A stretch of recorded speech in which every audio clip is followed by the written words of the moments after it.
Gara-gara matagaron. Mahimot na ang group. So once again, atong tagaan sa masipang palagpakan si Ma'am Ivy Laniog o si Ma'am Alina. Ganang salamat niyo, Ma'am. O maniod to sa tarong totoo, Ma'am. Pero ato nagi sa adaan pamhanga sa abot na daan na by possible next year kung sa mag-come up na mga classes sa mga training, pwede may mo top kaya po nila sa mga short speakers. Specific na ng mga topics na nang depende kung sa mga kinahanglan sa mga activities sa mga. So, once again, itong palakpakan na itong principles.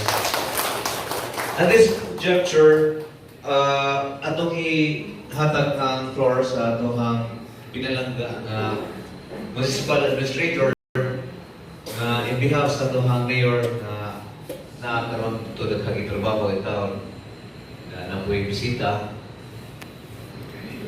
Akong ihatag na ninyo ang pag-usa ka mensahe gikan sa atong maunti ko grabe mo suporta sa mga programa labi na sa mga inaling at klase ng program sa atong municipality. So tagaan na to sa masipang palakpakan the municipal administrator Atty. Legarjan Nervous.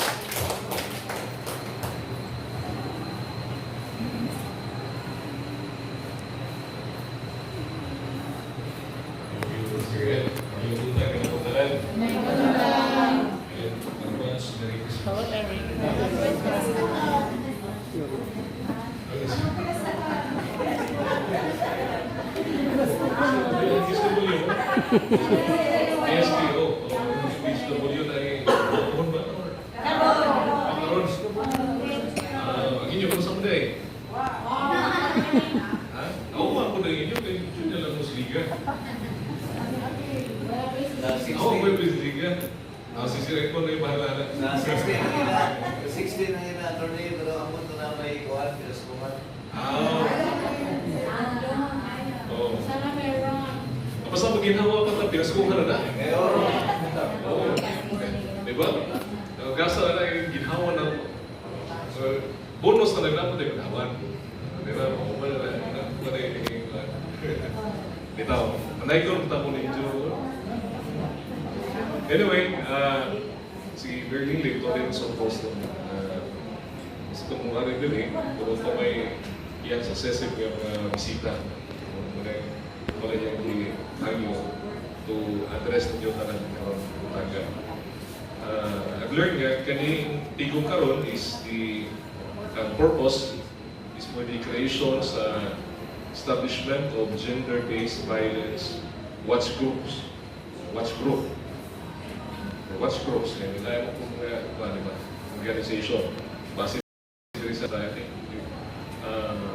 You're from different organizations existing in the municipality of Ilocos. Anyway, so thank you very much for your presence sa among tangga. This makes atong governance aspect sa atong lungsod kana multifaceted. Nagkakanta, si Mayor, nagkakanta po na naghantaw sa upside na itong lungsod. Today, inyong maghisgutan siguro ang 9262 or siguro some revisions ini, especially sa curriculum, maybe karoon yung siguro. In 2022, dunay study in Imuan, National Women's National Women's Commission to the PSA nga around 70%, no? 70%, 70.5 more or less, no? percent sa mga kababainhan sa atong nasod nakasinati o gender violence.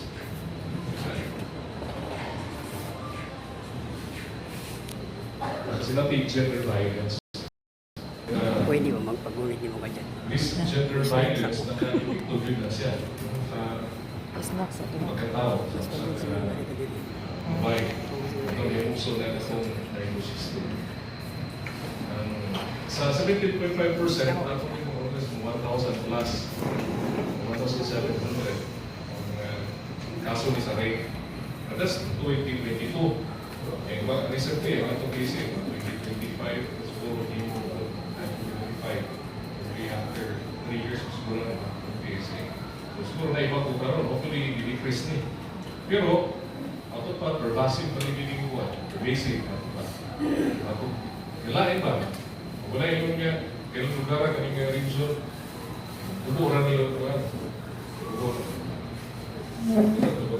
Excuse, ha?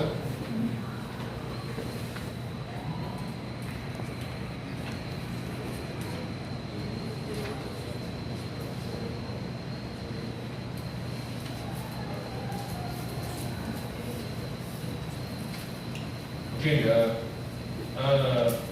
hopefully ang sitwasyon karon sa akong nasod. And around ito pa 1,500 acts of lasciviousness more cases.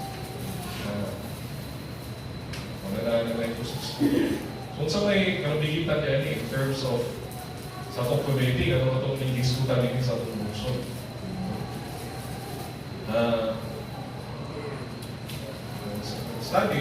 Study shows nga kung hindi nga rin tagal ang pagtagal, epekto ni sa pagkatao sa babae. Epekto ni sa tao sa babae. Ito, tayo ng babae, kung kaya ni nagda sa kinabuhi. Sa siyang kabuhan. Kaya just imagine nga nag-pag-dose nga na yung subject sa violence. Kung sa kaya emotional state, labi na sa bata na yung gidala. Kaya pagka-cause mo nilo, basta di low post ka self-esteem. Kaya itong mga hindi na maging lapot. Kaya ito, di lang gusto masupat. Mawala siya self-esteem, mawala na siya yung sense of purpose. Naging pag-study niya, cause po niya siya o limit sa itong human development. In terms of productivity sa babae, kung epekto may trabaho, kung subject kung sa babae, o bata, sa usang emotional, physical, sexual violence, sa iyong trabahoan, gusto po siguro. Mentally, emotionally, gusto po niya sa iyong well-being. Lain nga, impact sa violence against women and children, makadrain mo niya. Kaya naman, study shows in 2022, around 6 billion. In 2022, mga 6 billion. Billion na? Billion in blood control. O, 6 billion pesos ang nagastos sa nasod. Aron naman pag-proteher sa natungod sa pagkakas. Siguro, resulta na ni kanang mga balay sa isang pausi, yung shelter for women subject sa violence. O gobyerno nag-abang ng balay. Nagpatukod ng mga balay, building, palit o yuta intended for women subject to violence. So, ako na rin ng 6 billion. Padulong na sa ubang mga servisyo sa akong naso. Pero ito ibutan mo ito. Kung ito na yung mga kaso related to violence against women and children. Nalagay ko nung impact sa violence against children is the issue of governance. The way yung sa nila ito pag-manage, yung sa nila ito pag-anay ang atong mga kaso nila sa kaso bago sa mga kapalinan. Issue ng governance. So, sa mga yung priority, atong nasod, hindi sa itong lungsod, itagal pag-priority sa atong munisipyo, ang pagtagad sa mga sama-aning ng mga sitwasyon, ng ubay subject sa violence. It's an issue of governance. Pero, muna hindi ko focus no issue of governance. Okay? Sa panahon ninyo rin din, karon fourth year niya, no? Second term niya. Padahal bigyan punta sa agad ka. Ganda sa agad ka, na letter K. So, ang letter K, kindness and care to constituents. So, diyan nakasento, ang issue ng governance, kung itagan ba ninyo rin o focus ang ingon-ining ng mga issue sa atong komunidad ng Silomos. Tingnan ni Silomos, wala man ta mas fair, no? Dili ta exempt o sa mga issue na itong violence against women na may mga cases din our PNP can attest na na yung mga kaso. Kasi may kabulan, of course, one time, I also handled the case in Manali. Dili na lang, kung gusto ang usa ka babae, o usa ka inikalan nga, ang iyang anak subject sa violence, okay, di na siya gusto mahasol. Or, ihatlok siya. Or, mukos na tulong time niya kay resources. Ipalig skurti. O, niya hasol. Meaning, dahil mo siyang left siya without any remorse. Parang helpless siya. Helpless. Say, muna na mo karon. I-create. So, pag-concern ko lang nalugay, this is the first time, no? Yung himo ni siya kaya watchdog. Kung sa Corrupt and Corrupt Practices Police Public Official, watchdog. Watchdog lang mo. Kung di nagkakutok sa watch, kuto na tayo tang-ama, okay na ito dito. Dahil kita himoon. Hindi lang kutok lang na sa pagtanaw. Dahil kita action himoon. Muna di-organize mo karon. Ang tawag mo ni Sir Ipon. Kaya na tayo gusto nga ma-achieve. Na tayo gusto makabot din yung dito. Hindi matakusan ninyo, nabot mo din sa atong third floor, sa atong function room, sa atong munisipyo, dali mo kakuha nga dadon ikulit. Wala ta na po din kay campus tax, wala ta din pinutulan ta sa report, ikulit na to, okay na. Or wala. So nagsunod amo na itong tubong nini, kaya na mo i-invita mo. Kaya isalikan mo sa itong munisipyo nga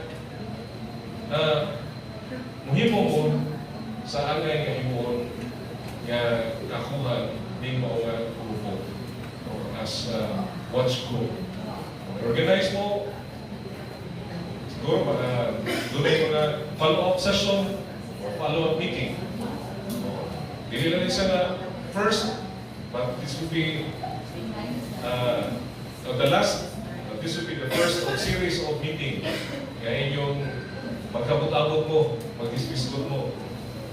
Yan, di lang kamunganaan din. Gusto taga, munaghan ta. No? Munaghan pa ang mga tao na nagpakabana alam sa kaayuhan sa iyong isang tao. Labi na ang babae mga bata. Gender-based man siya. Gender-based man yung klase.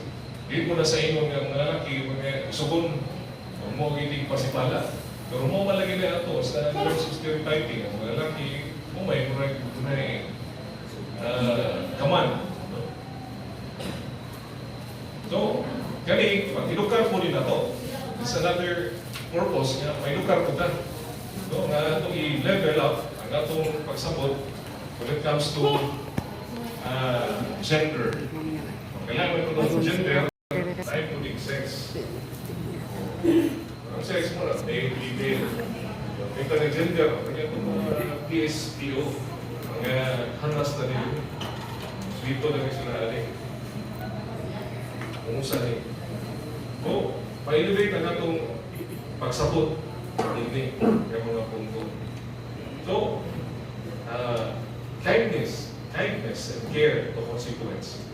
So, abot mo din kay isalikan ni Mayor Linlin nga himo mong kaabag alang sa paghatag o kunod, paghatag o kinabuhi, hindi mga pulong kindness and care. Ang pagka malumo o pag-amuma. Pagka malumo sa kasing-kasing o pag-amuma sa katawan. Labi na ang nangyayari. Muna atong calling, no, as a watchguard. Kung saan din ito paghimo, muna isultan ninyo. Nakuha din ang kung muna himuhulun na ni. Dili man po ni sa extraordinary. This is a normal naman isama sa ito pag-ginawa. Kaya makita mo na ito. Paghimo naman ang sistema. Ano ba din mga sistema, basihan na ito sa 9262. Ano ba na siya? Na-issuean sa Barangay Protection Order, Barangay Protection Order, Permanent Protection Order, kung saan pa na niya ng mga mekanism. Dinhi, mag-isco lang tao kung saan mga atong mahimo. Isip mga ilumos nun. Aron atong mapugnan ang mga instances na dunay rape, dunay acts of lasciviousness, ikap-ikap, o mga malaway buhat, o kanang physical, o kanang dapat na sa babae, o bata.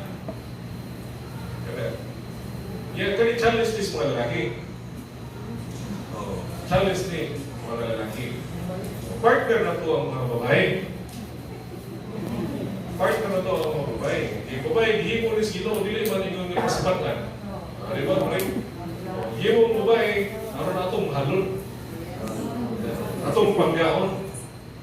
Babae po, hihimo po ni, aron po, mamahimong kaabag sa lalaki. Kaabag. Hindi po mahimo sa lalaki tanan. Hindi ka mong lalaki, hawag tanan. Ay, magbunto ko din, hindi mo sa akin. Kaya, hinanglan na ang babae na yung kapag. Diba? Dito nga na pa pag tinabakay. Walang naamo din kapag tinabakay pa. Isip violence, gender-based violence watch group, ato utang mapaminos kung pwede yun, ako ganing ma-avoid. Wala ko tayo mahitabo. In 2026, wala tayo mahitabo ng mga kasong mabot sa itong PNP. Na doon ay hinaot ka na. Kaya marang itong control ano na staff. Muna sa dilig pagkali mabot sa punto nga dapat, mga rin, ako. Pag-unahon na ta, usaon yung mga activities nga yung meaning, mapagpasa kung ba yung mga better than cure, right? Prevention is better than cure. Prevention is better. Wala, preventive measure ang ato din. Gawas na nag-prevent po ta, ato po nga, i-capacitate na atong mga silingan. Hindi rin kita lang. Unang bukat o pipilan po ta rin Nasigpit na ulo ka barangay. 18 mil hektarya na itong ilang taon. Doon na tayo almost na 30 trend. We are around mga 68,000 kilomuston. Diba? Sakto ba? 60? Mga 30,000 kami ni Budante. Dito. Kanaghan na ng mga tao doon tanaw, nagpila mo pulis kaya lang ito, 1 is to, pila mo mga kaibigan? 1 is to 1,500. Sa mga pulis, 1,500 katao. So, ako na nila. O magdala ng CCTV na ilang mata. Diba? Okay. Kabag ka nila. Initially, nag-create na help group